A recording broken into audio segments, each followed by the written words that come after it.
मानते हैं कि जो लोग को इस्लाम का पैगाम नहीं मिला, फिर अल्लाह उनका दूसरा रीटेस्ट लेगा।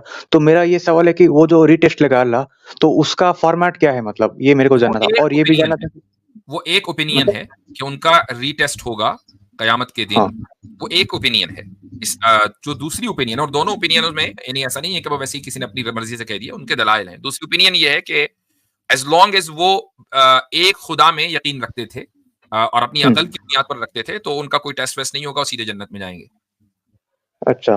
तो वो जो जी। एक ओपिनियन है तो उसमें उन्होंने फॉर्मेट क्या बताया कि जो रीटेस्ट होगा, तो रीटेस्ट उसका का फॉर्मेट फॉर्मेट ये क्या है रहेगा वहाँ पे? कि खुदा एक फरिश्ते को भेजेगा और उनसे ये कहा जाएगा कि जहन्नम में कूद जाओ। हुँ, तो जो लोग जहन्नम में कूदेंगे, वो समझ लें उनके बारे में तसव्वुर किया जाएगा, माना जाएगा कि ये बिलीवर्स हैं, कि इन्होंने खुदा के हुक्म को माना और जहन्नम में कूदे, जबकि वो जहन्नम बज़ाहिर उनको दिख रही है लेकिन वो जहन्नम है नहीं। तो उनके लिए जन्नत मुकद्दर होगी, वो जन्नत में जाएंगे। और जो ये कहेंगे कि नहीं हम नहीं कूदते, तो उन्होंने खुदा मौजूद, कयामत मौजूद, उसके बावजूद भी इनकार कर दिया खुदा की बात का, तो वो जहन्नम में फेंके जाएंगे। अच्छा। फिर मेरे को तो ये लगता है कि वो जो फॉर्मेट आपने बताया, तो वो वाला फॉर्मेट में सक्सेस होने का प्रोबेबिलिटी कम दिख रहा है एज़ कम्पेयर टू अभी जो टेस्ट का हम बात कर रहे हैं।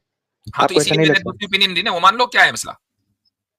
अच्छा, फिर उस टेस्ट में जो फेल हो जाएगा, फिर वो बोला कि इससे अच्छा तो मैं दूसरे जो उस दुनिया में था, ज़िंदा था, तब मेरे को पैगाम नहीं मिला, फिर उस टाइम मेरे को सक्सेस होने का प्रोबेबिलिटी ज़्यादा होता। फिर वो मैं ये भी आर्गुमेंट दे मैं सकता क्या है। कह रहा हूँ, देखो ये इस जो मैंने आपको बात बताई है, ये हमारी यूनिवर्सल पोजीशन नहीं है।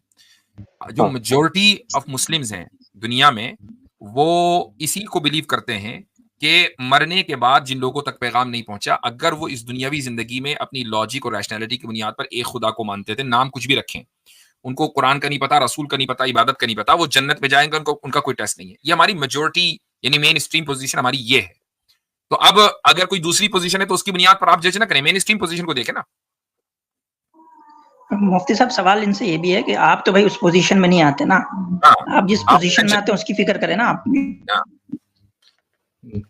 अच्छा और इससे एक पहले ये भी मैंने सवाल आपसे था। कहा था कि आप हुँ, तक तो पैगाम पहुंच गया। मैंने इससे पहले आपको कहा था, एक शॉर्ट भी बल्कि बनी हुई है, आप तक तो पैगाम पहुंच गया। तो हुँ। आपको अपनी टेंशन होनी चाहिए कि यार मेरे लिए तो कोई एक्सक्यूज ही नहीं बचा ना। नहीं, पर अगर मैं उस रीटेस्ट का जो फॉर्मेट है, उसमें मैं उतरता हूँ, तब तो मेरा नहीं उसमें उतरते भी ना, चांस है।